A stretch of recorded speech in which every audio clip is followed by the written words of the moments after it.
नमस्ते प्यारे विद्यार्थियों। आज की जो क्लास अपन पढ़ने वाले हैं उसके अंदर अपन पढ़ेंगे मेवाड़ के महाराणा प्रथम। और मेवाड़ के महाराणा प्रथम का जो शासनकाल माना जाता है वो 1597 ईस्वी से लेकर 1620 ईस्वी तक इनका क्या माना जाता है, शासनकाल माना जाता है। क्योंकि आपके 1597 ईस्वी के अंदर महाराणा प्रताप का देहांत हो गया और महाराणा प्रताप का देहांत होने के बाद उनके पुत्र थे जिनका नाम था अमर सिंह प्रथम। वो मेवाड़ के नेक्स्ट क्या बनते हैं, महाराणा बनते हैं। तो देखिएगा महाराणा अमर सिंह प्रथम की खास बातें क्या क्या थी।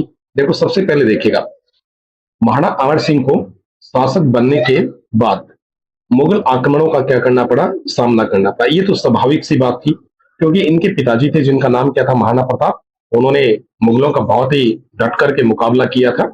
कभी भी अपने मेवाड़ के ऊपर मुगलों की ओर से उन्होंने आंच नहीं आने दी थी। इसका ध्यान रखना, महाराणा अमर सिंह का और मुगलों का जो संघर्ष था वह संघर्ष क्या था, बिल्कुल अनिवार्य था। इसी कारण ध्यान रखना मुगलों के द्वारा इनके ऊपर कई आक्रमण किए गए और उसका एक एग्जाम्पल, उसका एक जो उदाहरण है वो ये रहा। आराम से देखना और समझना।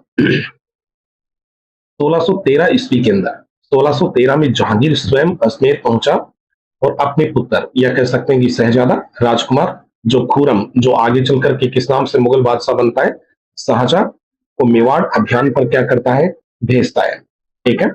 और इस दौरान शाहजहां था, उस शाहजहां ने क्या किया, उसने कहते हैं कि मेवाड़ के अंदर लूटपाट आगजनी के द्वारा संकट की स्थिति क्या कर दी थी, उत्पन्न कर दी थी। एक चीज और याद रखना, इस समय शाहजहां के साथ में एक व्यक्ति और आया था जिसका नाम था अब्दुल रहीम खान खाना। कौन था? अब्दुल रहीम खान खाना। ये दो व्यक्ति आए थे और इन्होंने यहाँ आने के बाद में क्या किया, इसने एक तो आपके शाहजहां ने और अब्दुल रहीम खान खाना ने, इन्होंने कहते हैं कि मेवाड़ के अंदर जो खड़ी हुई फसलें थी उनके अंदर आग लगा दी। इसके अलावा कहते हैं कि जो लोगों के घर थे उनमें आग लगा दी। इसके अलावा स्त्री और बच्चे थे उनको गिरफ्तार कर लिया गया। लोगों के अंदर एक तरह से कहते हैं कि डर का जो माहौल था वो पैदा कर दिया गया था। इस तरह बताते हैं कि जो मेवाड़ के जो सामंत थे, ठीक है ना, मेवाड़ के जो सामंत थे वो सामंत कहते हैं कि जो युद्ध थे उन युद्धों की स्थिति से क्या हो चुके थे, उब चुके थे, परेशान हो चुके थे। कैसे? क्योंकि मेवाड़ जब जब उठने की स्थिति में आता, मेवाड़ जैसे जैसे विकास की ओर बढ़ता, उस दौरान कहते हैं कि मेवाड़ के ऊपर कोई न कोई अटैक कर ही देता। जैसे देखिएगा, बात करते हैं अपन, देखिएगा 1301 के अंदर अलाउद्दीन खिलजी था, उसने अटैक कर दिया और मेवाड़ मेवाड़ की उभरती हुई ताकत को उसने क्या कर दिया, कुचल दिया। उसके बाद देखिएगा 1534 की बात करते हैं तो 1534 के अंदर आपका गुजरात का बहादुर शाह आता है और उसने चित्तौड़ की शक्ति को क्या कर दिया था, कुचल दिया था। उसके बाद में बात करते हैं अपन 1567 और 68 की बात करते हैं तो मुगल बादशाह अकबर के द्वारा एक बार फिर से चित्तौड़ की जो शक्ति थी उसको क्या कर दिया गया, तहस नहस कर दिया गया था। इसके अलावा ध्यान रखना, और अगर आगे बात चलते हैं तो फिर ध्यान रखना एक खतरनाक युद्ध होता है हल्दी घाटी का युद्ध। ठीक है। तो उस दौरान भी ध्यान रखना चित्तौड़ की शक्ति थी उसको काफी क्षति पहुंचाएगी मेवाड़ की शक्ति को। ठीक है। उसके बाद में 1578 ईस्वी के अंदर आपका कुंभलगढ़ था, उस कुंभलगढ़ भी ध्यान रखना मेवाड़ रियासत का एक हिस्सा था। वहां पर भी ध्यान रखना मेवाड़ की जो शक्ति थी उसको काफी क्या किया गया था, क्षतिग्रस्त किया गया था। ठीक है। तो इस प्रकार से कहते हैं कि मेवाड़ के जो सामंत थे, ये जो स्थिति थी मेवाड़ के ऊपर आक्रमण करने की और उसको बार बार कुचलने की, ठीक है, उसके उसके बढ़ते हुई सफलता के जो कदम थे उनको रोकने के जो प्रयास थे वो दुश्मनों के द्वारा किए जा रहे थे। ठीक है। और इस कारण जो मेवाड़ था उस मेवाड़ को बहुत क्या उठाना पड़ता था, नुकसान उठाना पड़ता था। इस बात से कौन परेशान हो गए थे, मेवाड़ के सामंत परेशान हो गए। इस कारण कहते हैं कि मेवाड़ के सामंतों के द्वारा करण सिंह के ऊपर दबाव बनाया गया। इसके ऊपर करण सिंह, और ये करण सिंह कौन था, तो ये करण सिंह ध्यान रखना महाराणा अमर सिंह प्रथम थे, उनके पुत्र थे। कौन थे? महाराणा अमर सिंह प्रथम का पुत्र था। इसको समझाया गया कि भाई देखिएगा, आप अपने पिता को समझाइएगा कि कब तक मेवाड़ इन स्थितियों से क्या करता रहेगा, लड़ता रहेगा। देखिए दुश्मन अगर अपने से शक्तिशाली है या दुश्मन कह सकते हैं कि अपने ऊपर बार बार अटैक करता है तो दुश्मन के साथ समझौता करने में ही क्या होता है, फायदा होता है। ये बात किसको कही गई? आपके करण सिंह को। और करण सिंह को कहते कौन है, तो वहां के सामंत कहते, जिसके अंदर मुख्य कौन थे, जिसके अंदर मुख्य लोगों की अगर बात करते हैं तो आपका एक तो कौन था, हरिदास झाला था। अभी बताता हूं, देखिएगा कौन कौन थे। थोड़ा सा मैं क्लीन कर लेता हूं एक बार। देखिए उसके अंदर एक तो कौन था, हरिदास झाला था, हरिदास झाला, और एक था शुभकरण। उपकरण, इन दो लोगों के द्वारा किसके ऊपर दबाव बनाया गया? करण सिंह के ऊपर दबाव बनाया गया था। तो ये थी बच्चों, ध्यान रखना, आपके करण सिंह के ऊपर एक दबाव बना करके और मुगलों के साथ संधि करने की एक रणनीति किसके द्वारा तैयार की गई? मेवाड़ के जो सामंत गण थे उनके द्वारा ये क्या की गई थी? तैयार की गई। ठीक है, तो इस प्रकार से ध्यान रखना आपकी कौन सी संधि होती है? तो मुगल मेवाड़ संधि होती है। कौन सी संधि होती है? मुगल मेवाड़ संधि होती है। और ये मुगल मेवाड़ संधि है, ये ध्यान रखना इतिहास के अंदर बहुत ही क्या मानी जाती है? प्रसिद्ध मानी जाती है। तो देखिएगा इसकी अगर और बात करते हैं अपन, मुख्य मुख्य बातें देखिएगा। एक तो देखिए मुगल मेवाड़ संधि है, ये कितनी तारीख को हुई थी? तो ये ध्यान रखना आपके 5 फरवरी को होती है। 5 फरवरी 1615 को ये संधि होती है। और किस किस के मध्य होती है? तो ये ध्यान रखना, मेवाड़ की ओर से अमर सिंह थे और मुगलों की ओर से कौन थे? जहांगीर थे। ठीक, वैसे अगर बात की जाए तो प्रत्यक्ष रूप से संधि किस किस के मध्य हुई थी? अमर सिंह और कौन था? शाहजहां। कौन थे? अमर सिंह और शाहजहां, या फिर कह सकते हैं कि कौन था? खुर्रम। इन दोनों के मध्य प्रत्यक्ष रूप से क्या हुई? संधि। लेकिन इस दौरान मुगल बादशाह कौन था?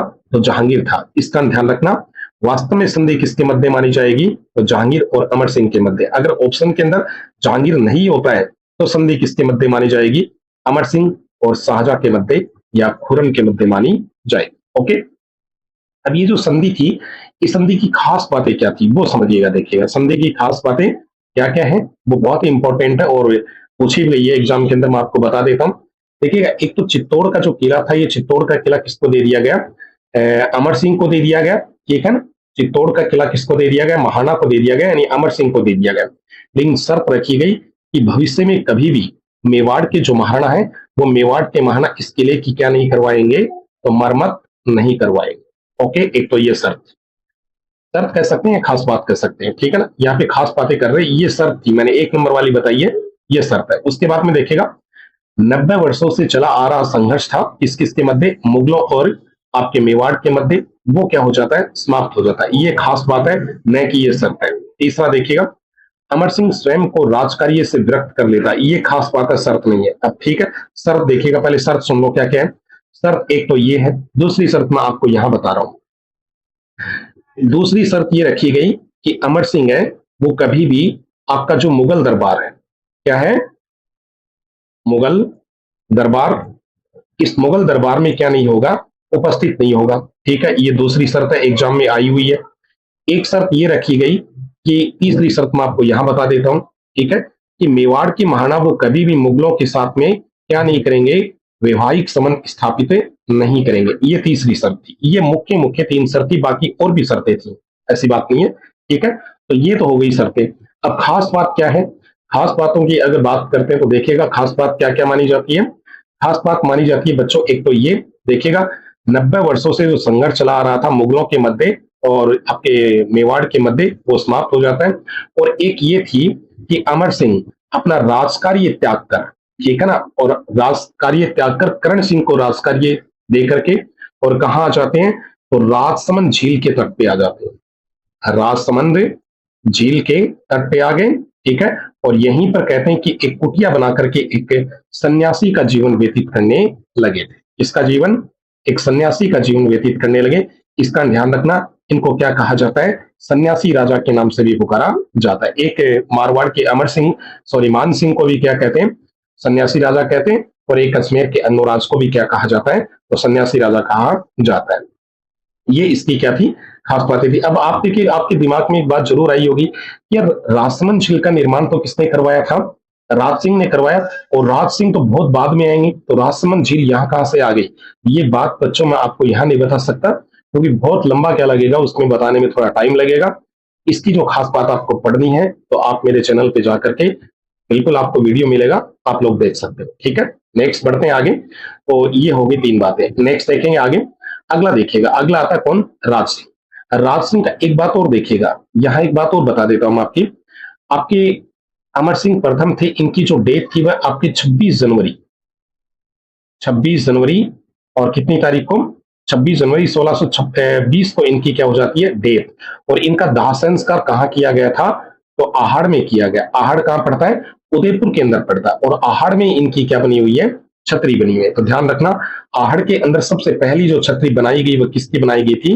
अमर सिंह प्रथम की बनाई गई। उसके बाद में मेवाड़ के महानों की सबकी छत्रियां कहाँ बनाई जाने लगी थी, तो आहड़ के अंदर बनाई जाने लगी थी। मैं आप थोड़ा सा इसको क्लीन कर देता हूं। आप लोग अगर स्क्रीनशॉट लेना चाहो तो इसका स्क्रीनशॉट ले सकते हो। ठीक है, ओके, नेक्स्ट देखिएगा। उसके बाद देखिएगा कौन आते हैं, उसके बाद में आते हैं आपके राज सिंह। ठीक है, यानी कि महाना राज सिंह। राज सिंह की खास बातें देखिएगा। एक तो आता है, ये सबसे इंपॉर्टेंट बात है, देखिएगा पहली जो मैं आपको बता रहा हूं, महाना अमर सिंह ने चित्तौड़ के किले की मरम्मत के कार्य को जारी रखा। अब ये बात आपको समझनी पड़ेगी। अतः सादुल्ला खां ने समस्त निर्माण कार्य को क्या कर दिया था, ध्वस्त कर दिया। अब देखो, मैंने आपको पढ़ाया कि आपका क्या था, जो मुगल मेवाड़ संधि थी उसकी एक शर्त थी कि चित्तौड़ का जो किला है भाई, ये चित्तौड़ का किला किसको दे दिया गया, मेवाड़ के महाना अमर सिंह को दे दिया गया। लेकिन शर्त क्या रखी गई थी कि भविष्य में कभी भी इस किले की क्या नहीं की जाएगी, मरम्मत नहीं की जाएगी। ठीक है ना, ये अमर सिंह के काल की बात है, शर्त संधि के दौरान ये बात हुई। उसके बाद में अमर सिंह की डेथ हो गई। अगले महाना कौन बन गए, करण सिंह। ठीक है, करण सिंह ने संधि की किसी भी जो शर्तें थी उनके साथ में छेड़खानी नहीं की। इनके बाद में इनके पुत्र जगत सिंह होते हैं 1628 के अंदर। ठीक है, जगत सिंह, ये जगत सिंह प्रथम कहलाते हैं, ध्यान रखना। जगत सिंह प्रथम पे इन्होंने क्या किया, चित्तौड़ का जो किला, उसका जो उसकी मरम्मत का जो कार्य था वो क्या करवा दिया, शुरू करवा दिया। ठीक है ना, तो ध्यान रखना, सबसे पहले मुगल मेवाड़ संधि का उल्लंघन करने वाला मेवाड़ का महाना कौन था, राज सिंह प्रथम था। कौन था, राज सिंह प्रथम। अब राज सिंह की 1652 के अंदर डेथ होती है और 1652 के अंदर अगले महाना कौन आ जाते हैं, आपके राज सिंह। ठीक है, तो इस प्रकार से कहते हैं कि राज सिंह था, उस राज सिंह के द्वारा, अपने पिता के द्वारा जो चित्तौड़ किले की मरम्मत का कार्य जो जारी किया गया था, शुरू किया गया था, उसको इसने भी क्या रखा, चालू रखा, जारी रखा। इस कारण मुगल बादशाह जो जहांगीर था उसके द्वारा, और किसको भेजा गया, सादुल्ला खां को भेजा गया। किसको भेजा गया, सादुल्ला खां को भेजा गया। और सादुल्ला खां था, इसमें कहते हैं कि इस दौरान सादुल्ला खां एक बहुत बड़ी सेना लेकर जाता है। इसका राज सिंह ने उसके साथ में लड़ना उचित नहीं समझा। इसका ध्यान रखना, राज सिंह ने वहां से अपनी सेना हटा ली और सादुल्ला खां ने चित्तौड़ किले के अंदर जितना भी निर्माण कार्य किया गया था वो सारे के सारे निर्माण कार्य को क्या कर देता है, ध्वस्त करवा देता है या तोड़ देता है। ओके, ये इंपॉर्टेंट फैक्ट हो गया। दूसरा देखिएगा, 1658 में मुगल उत्तराधिकार युद्ध में राज सिंह ने किसी भी शहजादे का क्या नहीं दिया, साथ नहीं दिया। ठीक है ना, ध्यान रखना, मैन तो औरंगजेब भी था, बाकी मुराद भी था, सूजा भी था। ठीक है ना, इनके मध्य आपस के अंदर उत्तराधिकार युद्ध होता है। लेकिन राज सिंह ने खुल करके किसी भी शहजादे का, यानी कि मुगल राजकुमार का साथ नहीं दिया।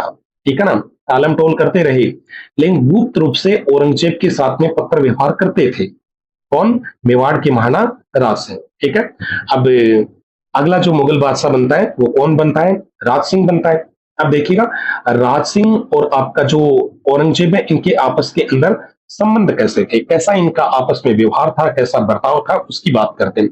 प्रारंभिक कंडीशन देखिएगा, औरंगजेब ने राज सिंह को 6000 जात व सवार का क्या भेजा था, मनसब। ये शुरुआती दौर की बात है। जब औरंगजेब है ना, वो औरंगजेब क्या करता है, मुगल बादशाह बनता है, तो उसने मेवाड़ के महाना राज सिंह को क्या दिया था, 6000 का कह सकते हैं कि मनसब दिया था। ओके, उसके बाद देखिएगा, लेकिन शुरुआती दौर के अंदर ध्यान रखना, दोनों के संबंध बहुत अच्छे बताए जाते, किस किसके, राज सिंह के और आपके औरंगजेब को। लेकिन इनके बिगड़े क्यों, एक तो देखिएगा कारण माना जाता है ये। ठीक है ना, क्या कारण था, राज सिंह ने किशनगढ़ की एक राजकुमारी थी, राजकुमारी का नाम था चारुमती। उस चारुमती से क्या कर लिया, विवाह कर लिया। अतः दोनों के संबंध बिगड़ गए। ठीक है, ये घटना कब की है, 1660 की। ये चारुमती थी, ये रूप सिंह की पुत्री थी। किसकी पुत्री थी बच्चों, रूप सिंह की। और ध्यान रखना, मान सिंह था ना, उसकी बहन थी।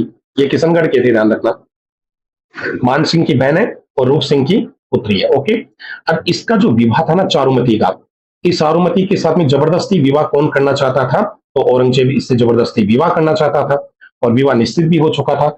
लेकिन कहते हैं कि अब वो पत्र वात्र वाली बात आती है कि चारुमती ने राज सिंह को पत्र लिखा, और वो सारी बातें वो बताएंगे, बहुत टाइम लगेगा, अपने को सटासट पढ़ना है। ठीक है ना, तो चारुमती ने कहते हैं कि राज सिंह को संदेशा भेजा और राज सिंह आता है और चारुमती से विवाह करके ले जाता है। इस कारण कहते हैं कि राज सिंह और आपके औरंगजेब के संबंध आपस में बिगड़ जाते। एक तो ये कारण है। दूसरा कारण ध्यान रखना, जो बहुत इंपॉर्टेंट कारण है, वो है राज सिंह के द्वारा मारवाड़ के अजीत सिंह था, राजकुमार अजीत सिंह, उस राजकुमार अजीत सिंह को क्या देना, शरण देना। एक ये सबसे इंपॉर्टेंट कारण है।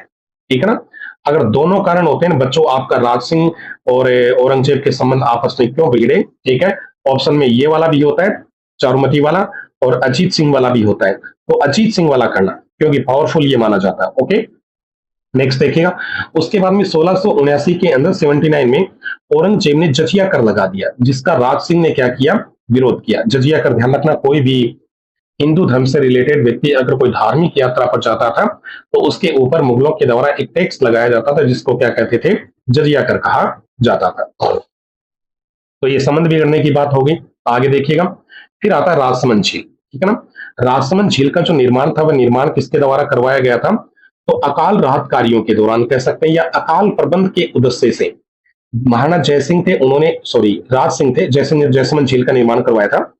राज सिंह ने गोमती नदी के पानी को रोक करके इस झील का क्या करवाया? निर्माण। इंपॉर्टेंट है, बहुत बार पूछा गया। पीछे भी कई इंपॉर्टेंट फैक्ट थे जो मैं आपको बता नहीं पाया, ठीक है, कि कौन कौन से पूछे गए, लेकिन ध्यान रखना आप।